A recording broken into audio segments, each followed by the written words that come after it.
महिला आरक्षण बिल गाजे बाजे के साथ कानून बना देना, वो लागू कब होगा वो तारीख तो तय होनी बाकी है, पर उसको एक बड़ा मुद्दा, बड़ी उपलब्धि के तौर पर केंद्र सरकार दिखाते हुए, पर वसुंधरा को मुख्यमंत्री का चेहरा ना बनाना ये नुकसान भी पहुंचा सकता है क्या? मैं सिर्फ राजस्थान के परिप्रेक्ष्य में बीजेपी की चुनावी रणनीति पर सवाल पूछ रहा हूं आपसे।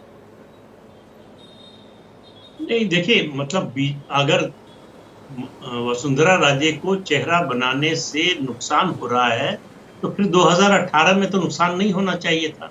वो मुख्यमंत्री भी थी और चेहरा भी थी, तो इसलिए 2018 में आजमाने के बाद बीजेपी को लगा कि उनको चेहरा बनाकर उतरने पर नुकसान ज्यादा होगा, फायदा कम होगा, इसलिए उनको साइडलाइन नहीं किया गया, उनको टिकट डिनाई नहीं किया गया, उनको चुनाव मैदान से बाहर नहीं किया गया। ये उनके समर्थकों में ये उम्मीद जगाए रखी गई है कि हो सकता है चुनाव बाद उनको फिर से मुख्यमंत्री बना दिया जाए, लेकिन उनको बना दिया जाएगा इसकी ऐसी कोई घोषणा नहीं की गई।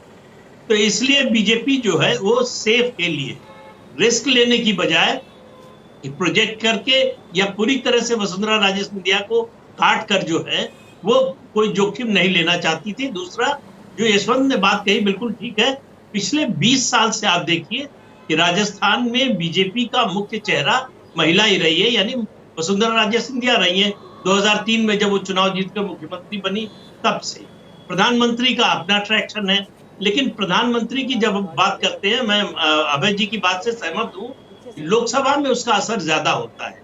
और ये जो फ्रीबीज है, इसमें जो विपक्ष की पार्टी है वो जो वादे करती है उसकी अपेक्षाकृत उसका ट्रैक्शन ज्यादा होता है सत्तारूढ़ दल की बजाय।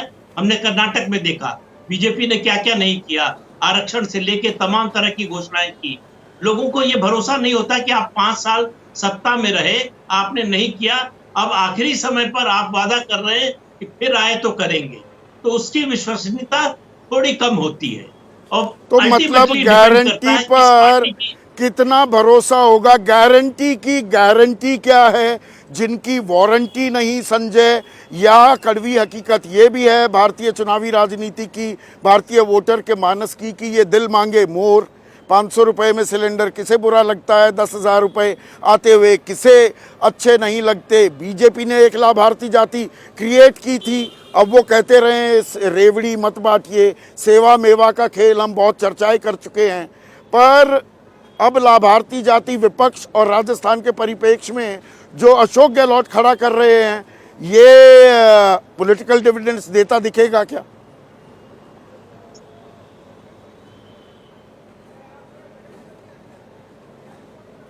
संदीप, सिर्फ राजस्थान में ही नहीं, तमाम राज्यों की सरकारों को देखें, जिस भी पार्टी ने इस तरह के स्कीम्स लॉन्च किए, आप देखेंगे जब अगला चुनाव हुआ उस राज्य में, भले ही वो पार्टी हार गई हो सकता है चुनाव हार जाए, लेकिन लाभार्थी जिनको उस स्कीम का फायदा मिला उनके वोट का झुकाव उस रूलिंग पार्टी की तरफ ज्यादा दिखा।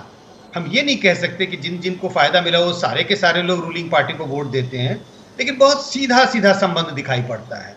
जिन लोगों को स्कीम्स का फायदा मिला उनके वोट का झुकाव ज्यादा रूलिंग पार्टी की तरफ, और जिनको स्कीम्स का फायदा नहीं मिला उनका झुकाव रूलिंग पार्टी के खिलाफ थोड़ा ज्यादा दिखाई पड़ता है। तो बहुत साफ है, इसी के लिए तमाम पार्टियां, चाहे वो राजस्थान में कांग्रेस की सरकार हो, बीजेपी की सरकार मध्य प्रदेश में हो, तेलंगाना में बीआरएस की सरकार हो, और ऐसे तमाम सरकारों का जिक्र कर सकते हैं, तमाम सरकारें इस तरह के स्कीम्स लेके आ रही है और तमाम सरकार लाभार्थी वर्ग क्रिएट करने की कोशिश कर रही है। जैसे ही घड़ी का काटा दोपहर 2:30 पे आए, बबीता जी का दिल सास बहू साजिश के लिए मचल जाए। और ये है इनकी बहू, पूरे दिन ऑफिस की टेंशन हो जाए गॉन जब ये करें अपना फेवरेट शो फ्री टाइम पे ऑन। इनकी तरह आप भी देखें अपना फेवरेट शो अपने टाइम पर और डाउनलोड कीजिए एबीपी लाइव ऐप अपने स्मार्ट टीवी पर।